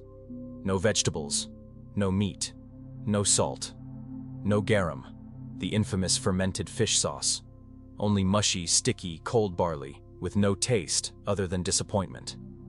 At first you thought, oh, it's not so bad, still edible, still food. You ate the first bowl like a child learning discipline. The second bowl like someone forcing themselves out of pride. By the third bowl, your stomach began protesting in the language of a silent rebellion. Barley, when eaten too much, too often, too lonely, doesn't dissolve in the stomach like other foods. It lingers. It waits. It swells, expands, and occupies space like a strategically deployed occupier. You become bloated. You feel gassy. You don't go to the bathroom for 3 days. And when you do, you leave behind in the pit a dissertation on the body's helplessness against unwanted matter. After that, you no longer see it as food. You start dreaming of barley. You see it smile. You see it climb onto your bed, hug you like an uninvited guest who comes in and devours your memories. Your mind collapses before your body yields, because nothing hurts more than knowing every meal is a humiliation. You eat and wonder, how low must they think of me to deserve this? You start apologizing before being asked. You make beds for others. You clean spears though no one asks. You become your best version, just to be sent back to eat bread. The same bread you complained was dry 3 days ago. Some cannot bear it. They hide the barley, they throw it away. They beg to be beaten instead of eating it. And then Rome laughs. Not out of cruelty, but because they know when you fear food more than lashes, they have won. An old centurion once said barley was the most effective disciplinary tool he ever used. No bloodshed, no scars, but capable of breaking the strongest spirit after only 5 meals. Rome had prisons, had shackles, had all sorts of weapons. But sometimes, all they needed to punish was a sack of grain and a wooden spoon. Because Rome understood that contempt is digested slowly, but clings for a long time. And if you think this is a mild punishment, try eating bland, unsalted oatmeal for a week. No veggies, no oil, nothing. And every time you eat, someone stands next to you as if proving to the whole squad, this is how not to live. Then you'll understand. Hunger is not as terrifying as eating and still being hungry, because pride has never been full. Some soldiers, after the punishment, never eat grains again. Some switch to only wild berries. Some declare, "I'd rather eat dirt than that again." And actually, dirt has minerals. If tonight you have a decent meal, even just bread and a little butter, take a moment to be grateful you're not forced to eat like a punished horse. You don't have to wipe away tears biting into what should be food. You don't have to feel like you're being dug out of the community with a spoon. And most importantly, you don't have to pay for mistakes by digesting humiliation spoonful by spoonful. Because sometimes punishment is not in the wound, it's in the gut, the stomach, and the silence between two chews. Chapter 20. Exile in name only. Exiled but still watched. There are days when you are pardoned. Not beheaded, not hanged, not starved on barley, not thrown into a lion's den, nor forced to converse with a monkey whose eyes seem to know all your family secrets. No, you are shown mercy. The only punishment is to leave Rome. It sounds pleasant. Who wouldn't want to move away from an overcrowded city where everything is made of stone? The laws are like a seven-headed serpent, and the bread is always drier than the emotions in a philosopher's poem. You are given a small bag, 3 coins, and a handwritten exile order.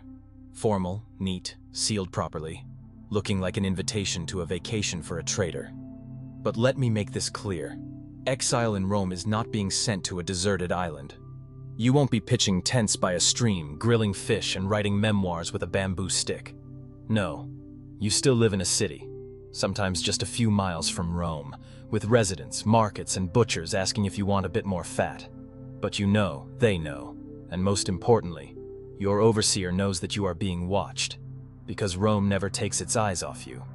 Even if you leave the city center, the central eyes always follow you, disguised as a polite stranger, an old woman who accidentally sweeps near your house, or a stray dog that seems lost but always sleeps by your door.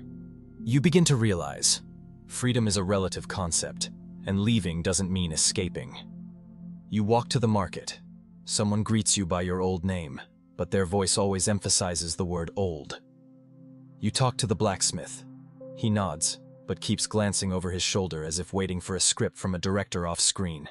You buy bread. The seller gives you extra change and winks, as if it's a trap or a test, or both. You are not forbidden to speak, but everything you say is remembered. You are not forbidden to write, but the paper you buy smells like someone read it before you could use it. You are not forbidden to leave the house, but every time you return, your shoes carry a mud stain you didn't step in. One man once recounted, during 3 years of exile, he never spoke more than 10 sentences with anyone. Not because he had no friends, but because his friends were watched too. And in that world, where everyone is watched, a friendly glance becomes a risky act. You begin to control yourself to exhaustion. You adjust your clothes every time you pass a mirror.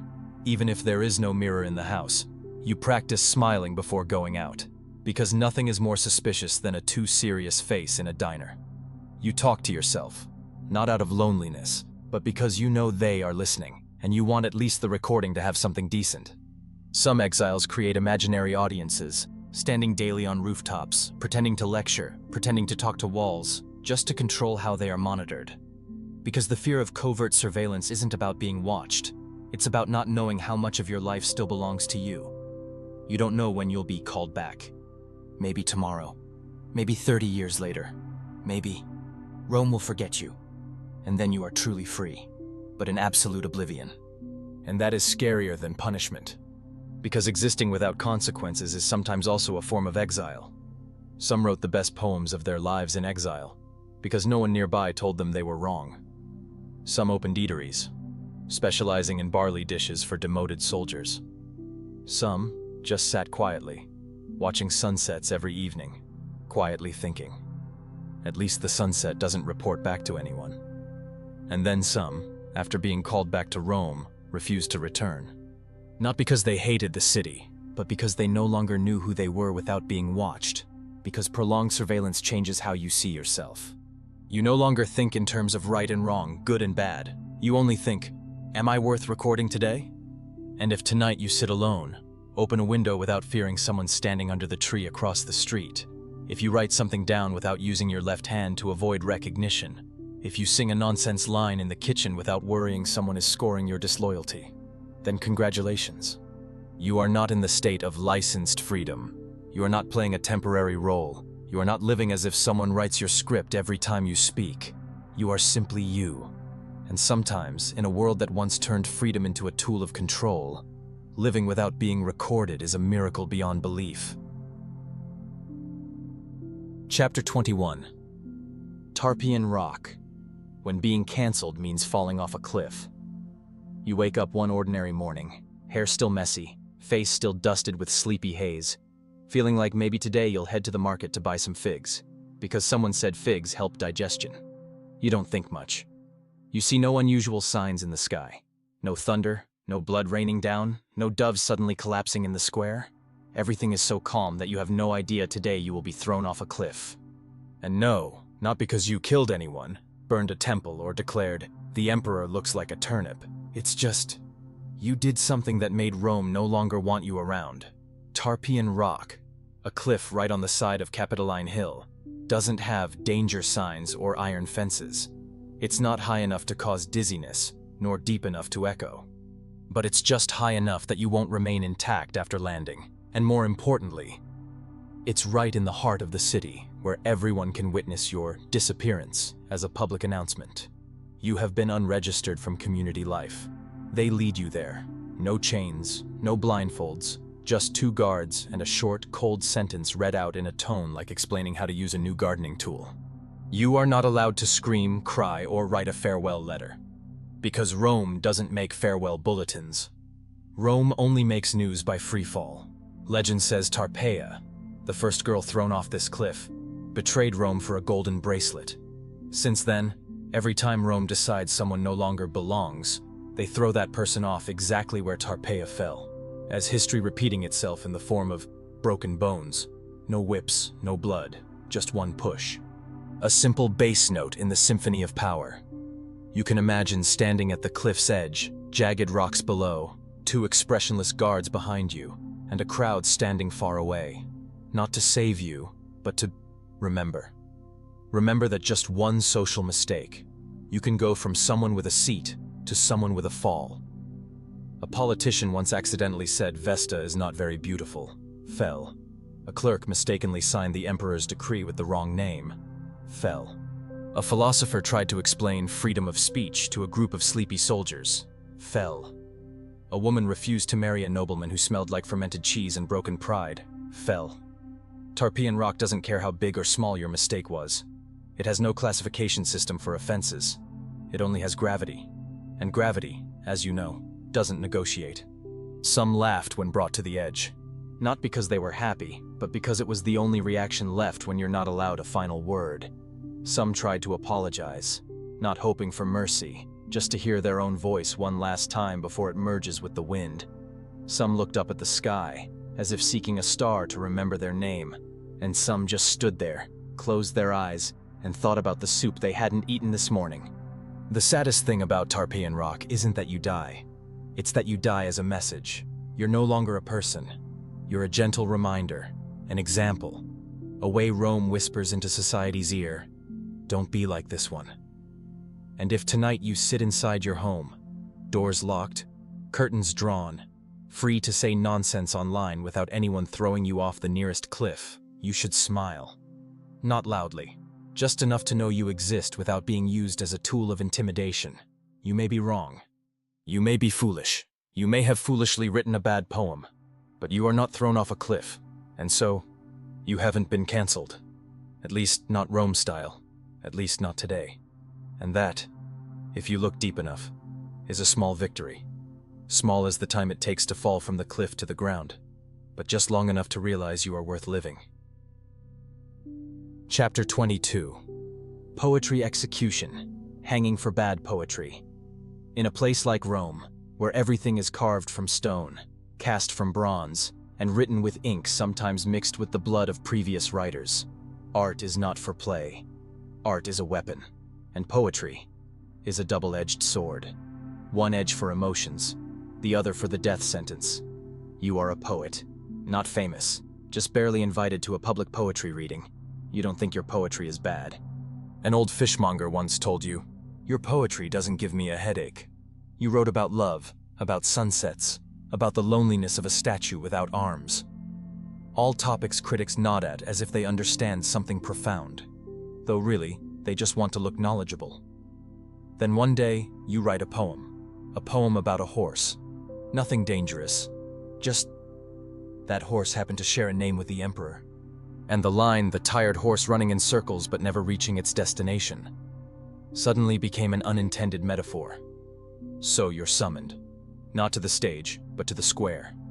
Not to read more, but to hear your sentence. Charges: composing poetry, insulting the image of leadership, disturbing the community's emotional order, and using metaphor without restraint. The punishment: public hanging. So there you stand, amid the blowing wind through unpublished poems, and realize, death by poetry doesn't come from how bad your poem is. It comes from the fact that it's too close to the truth. Rome does not hate artists. Rome hates artists who make people think in ways not in the script. Many poets before you faced the same fate. One compared love to fish soup, accidentally insulting the governor's favorite dish. One played with the sounds of try and true, causing the crowd to mistake it for the name of a rebellion plot.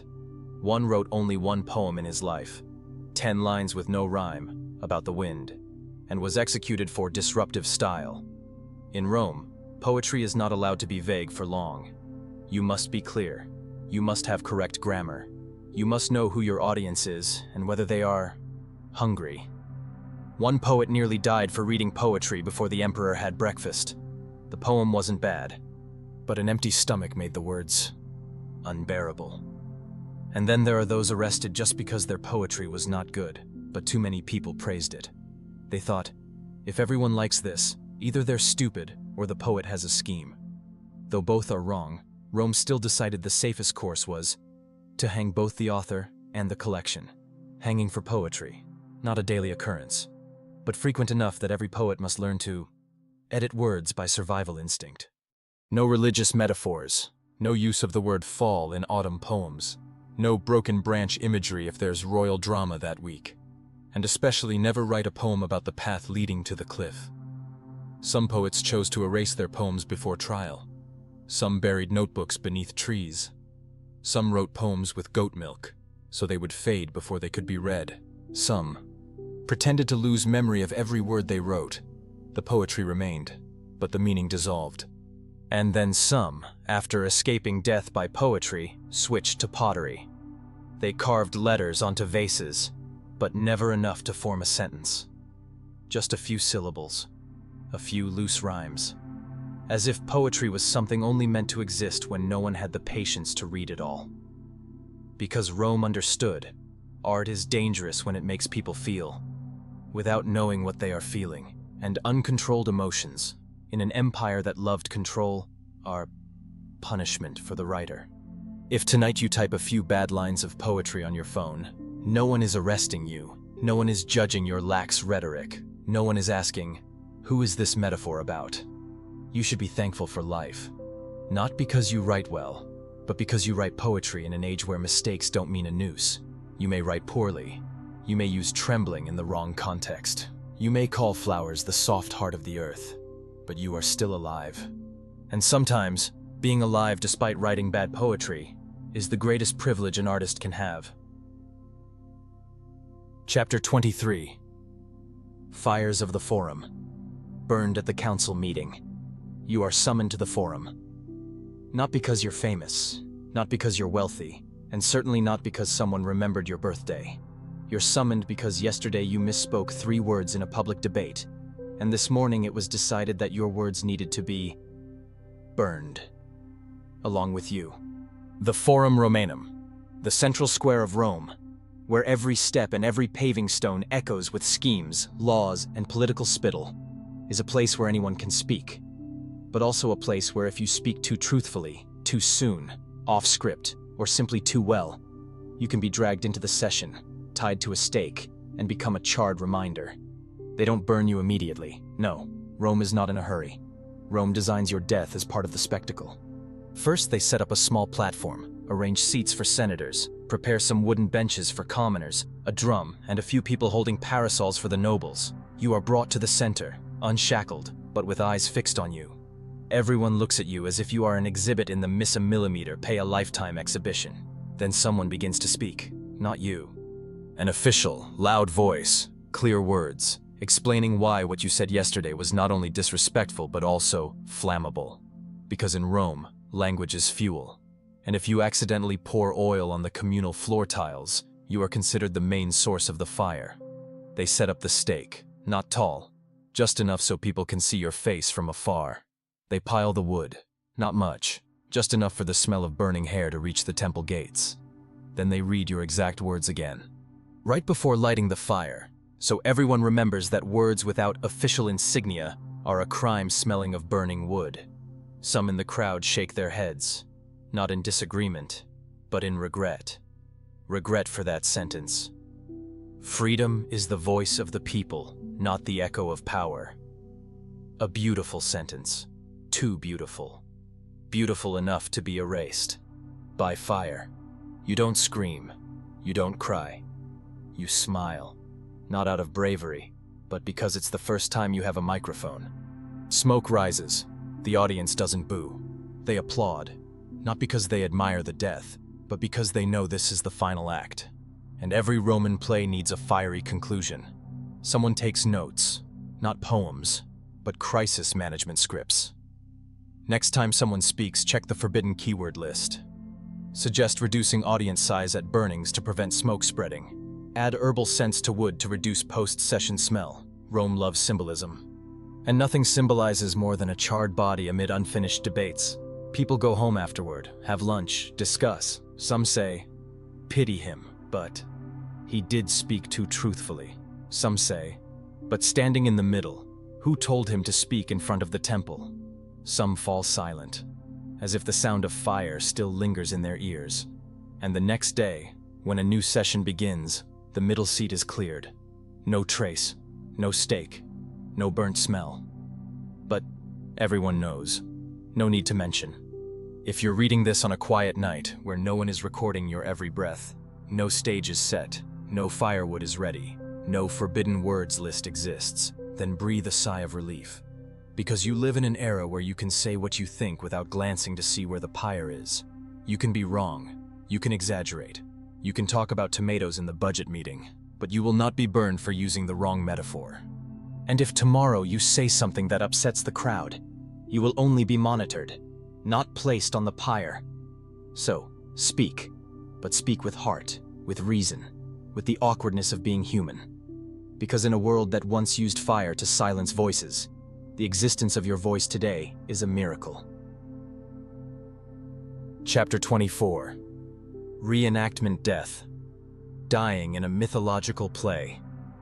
You are chosen. Not because you're beautiful, not because you act well, but because your body proportions roughly match Prometheus, the giant from Greek mythology who was chained to a rock to have his liver eaten daily by an eagle. And this year, the emperor decided to hold a grand mythological reenactment in the arena. This means you, an insignificant Roman citizen, will be tied to a fake rock, then have a real eagle peck at you. For art, for the audience, and because the emperor is bored. You don't get to choose the role of the spectator. You don't get to be the torchbearer. You can't be a backstage hand, or even a set piece. You are chosen as the sacrificial offering to bring the myth to life, the reason recorded in the document, combining mythological education with enhanced visual experience. In short, they want someone to die exactly like an unfortunate god. So you are made up, not into a character, but into a dramatized death. They paint stripes on your face, dress you in a loincloth someone calls the prototype costume, and tie you to a stone block brought from a quarry near the barracks, simply because it looks painful. You try to ask, "This is just a play, right?" Someone nods. Another laughs. A man leading the eagle says, "For you it's real, for them it's entertainment." The audience fills the seats. Children have special chairs. Women hold paper fans. Nobles have peeled grapes in shaded seats. You have guts and a hungry bird. The show begins. Music rises. The host shouts, "O Prometheus, the bringer of fire to mankind, pay with your innards." You don't get to say you don't know how to start a fire. And then, the eagle is released. It circles as if checking GPS. Then it dives. Not at your face, not at your chest, but straight into your belly, as if having carefully read the script and marked the spot. You scream. The crowd applauds. You tremble. They think you're in character. You're scared. They see you as inspiring. No dagger, no grim image. Just a bird and a crowd too convinced by live art. You don't die immediately, because Prometheus did not die right away. And you, whether you want to or not, must keep acting until the curtain falls, or until your liver gives out. The narrator reads the ending. Thus Prometheus was punished, so humanity could learn the value of sacrifice. You whisper, wanting to ask if humanity has learned enough yet. Then you are pulled down, not to be saved, but to be replaced by the next actor, the role of Orpheus torn apart. And the crowd applauds. No one remembers your name, only that you are Prometheus number 14. A decent performance, liver pecked at the right time, screams loud enough. Rome loves theater. Rome loves blood. And if they can combine both, they call it state-level art. You, even in death, will remain on the performance schedule. Your name tag will hang behind the wings. Prometheus, mission accomplished, no rehire. If tonight you watch a play and the actor on stage only pretends to cry, only dies, then rises to exit backstage, know that you live in a civilized era. No one needs to sacrifice to illustrate a moral lesson. No one needs to have their liver pulled out to remind people to be grateful. No one needs to die for the lines to have weight. And you can write, speak, tell stories, without anyone demanding you prove it with blood. Art has learned to stop before it reaches your heart. And that is something Rome never managed to do. And now, as the final flames on the arena stage have died down, as the eagle's cry has faded beyond the wooden wings, as the last lines linger like a hesitant breath upon your lips, let everything soften. We have journeyed together through strange deaths, punishments both ridiculous and terrifying, moments when humans, whether wise, foolish, careless, or simply unlucky, were turned into public lessons in a play spanning centuries. Maybe you're lying in bed. Maybe your eyes are still open, or have been half closed since Chapter 8. But whether you remember every punishment clearly, or only vaguely recall a monkey, a heap of barley, and a plate stuck to a neck, it's okay. Because you have come this far with us, and that, truly, is something worth a smile. If you enjoyed this journey, leave a comment. Tell me where you're listening from, and what made you both sleepy and laugh. And if you want to keep exploring history's strange, bittersweet, and gently weird moments, subscribe, hit the bell, and join me as we venture into chapters no one else dares to write.